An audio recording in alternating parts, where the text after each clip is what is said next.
네, 여러분 안녕하세요. 미국 주식 흥하자 미주흥입니다.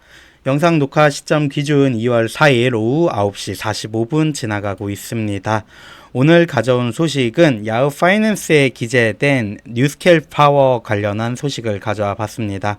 SMR에 대한 낙관적 전망에 대한 소식인데요. 어떠한 내용인지 알아보면서 SMR의 사업적 내용까지 파악해보는 시간으로 가져보도록 하겠습니다. 제목은 이제 뉴스케일 파워 커퍼레이션에 대한 낙관적 전망이라는 기사이고요. 기사 내용을 따라가면서 왜 지금 시장에서 이 뉴스케일 파워가 주목을 받고 있는지 기사의 논리 구조를 따라가 보면서 뜯어보도록 하겠습니다. 기사가 던지는 출발점은 명확합니다. SMR은 이제 개념이라기보다는 실행 단계에 들어갔다라는 얘기를 하고 있고요. 그 중심에 있는 기업이 바로 뉴스케일 파워라고 할 수 있겠죠. 뉴스케일 파워는 이전 제가 소개 영상에서 말씀드렸던 것처럼 미국 원자력규제위원회 NRC로부터 유일하게 설계 인증을 받은 SMR 기업이라는 점이 기사 전체의 전제로 깔려 있습니다. 기사에서 말하는 이 불케이스 긍정적인 요인의 논리는 첫 번째, 기술 리스크는 상당 부분 제거됐다라는 부분에서 시작을 합니다. 기술 리스크를 짚고 있는데 기존 SMR 기업들이 항상 받던 질문이 있습니다. 이거 진짜 가능한 기술이냐라는 물음인데 뉴스케일은 이 질문에 대해서 설계 인증 완료라는 가장 강한 답, 확신 있는 답을 이미 확보했다는 거고, 기사에서는 뉴스케일을 이제는 기술 스타트업이 아닌 규제 허들을 넘은 인프라 기업으로 간주를 하고 있습니다. 두 번째는 전력 수요의 구조적 변화입니다. 전력 수요 구조에 대해서는 계속해서 말씀을 드리고 있는데 AI라던가 데이터 센터, 결과적으로 전력 안정성에 대한 얘기가 계속해서 나오고 있고요. AI 데이터 센터는 태양광이나 풍력처럼 출력이 흔들리는 전력을 싫어합니다. 24시간 안정적인 베이스로드 전원이 필요하고요. 그렇기 때문에 SMR이 등장하고 있습니다. 대형 원전보다는 작고 화력보다는 탄소 부담이 적으면서 재생에너지의 약점을 보완할 수 있는 전력원이라고 볼 수가 있기 때문이죠. 세 번째는 SMR은 원전의 진화라는 관점입니다. 기사에서의 핵심 논리는 SMR을 작은 원전으로 보는 게 아니고요. 원전 산업의 모듈화 그리고 플랫폼화로 보라는 겁니다. 공장에서 제작, 현장에서는 조립, 필요하면 증설. 즉, 과거 저희가 대형 원전이나 하는 것들을 이제 도입할 때와는 비즈니스 모델 자체가 다르다는 내용이겠죠. 그렇다면 SMR이 왜 지금 다시 주목받는가?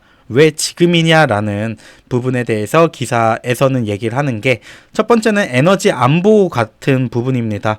러시아 우크라이나 전쟁 이후에 에너지 자립은 이제 선택이 아닌 필수가 되어가고 있고요.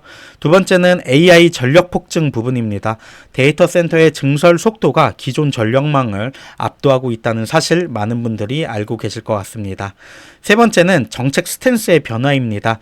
이전까지 친환경이라 함은 재생에너지 단일 해석만 하고 있었는데 이제 점점 원자력을 포함하는 움직임으로 정책 스탠스가 변화하고 있고요. 이러한 환경에서 뉴스케일 같은 SMR 기업들이 다시 시장의 관심 그리고 테이블 위로 올라오고 있다라고 봐주시면 될 것 같습니다. 기사에서도 단기적인 그리고 장기적으로도 리스크에 대해서는 인정을 하고 있습니다. 중요한 건 이 기사가 무조건적인 찬양은 안 하는 점이라는 게 여러분들께 더 의미가 있을 것 같은데요. 아직 대규모 상업 매출이 없다는 부분 분명히 리스크이고요. 프로젝트의 지연 가능성도 존재합니다. 또한 원전 산업의 특성상 정부와 정책의 의존도가 높기 때문에 안정적인 전력주 당연히 아니고 고위험, 고변동성에 대한 성장 인프라 주식에 대한 배팅이라고 볼 수밖에 없겠죠. 그러면 이 기사 이후의 흐름에 대해서 생각을 해보면 좋을 것 같습니다. 미국 정부는 SMR 프로젝트에 대한 직접 간접 지원을 확대하고 있고요. 유럽은 루마니아 등 동유럽 국가 중심으로 이 뉴스케일 방식의 SMR을 검토를 진행을 하고 있습니다. 한국은 ISMR이라는 개발을 공식화하면서 SMR을 수출 산업으로 인식하기 시작하고 한국에서도 다양한 회사들이 이 사업에, 이 연구 개발에 뛰어들고 있는 상황이죠. 결과적으로는 이러한 환경 변화가 저희 체감으로도 지금 기사나 뉴스를 통해서 체감이 되고 있는데 핵심은 단순합니다. 뉴스케일 파워는 결국 SMR이라는 옵션이 열릴 경우에 가장 앞에 서 있는 기업일 것이고요. 성공하면 리턴은 크고 실패하면 당연히 변동성도 크겠죠. 결과적으로는 뉴스케일 파워는 에너지 전환 시대의 레버리지 플레이로 정의를 해야 할 필요가 있어 보이고요. 여러분들은 또 SMR 관련해서도 많은 분들이 관심을 가지고 계실 것 같은데 어떻게 생각을 하시는지, 그리고 오클로라던가 SMR과 비교를 하면서 어떠한 기업들이 더 나을지도 한번 생각해보는 시간으로 가져보면 좋을 것 같습니다. SMR 주가 지난 밤에 8.5% 상승하면서 17.88불 위치해 있습니다. 프리장 현재 0.89% 상승하면서 18불 위로 올라 있는 상황인데요. 13불대에서 반등하는 모습 보여주었는데 현재 횡보 구간으로도 볼 수 있을 것 같습니다. 이전에 57불, 60불 가까운 상승을 보여주기도 했었는데 과연 다시 반등하는 시간이 언제 찾아올지 정책 변화라던가 관련 주요 뉴스 팔로잉 하면서 바로바로 전달 드릴 수 있도록 하겠습니다. 지금까지 미국 주식 흥하자 미주흥이었습니다. 감사합니다.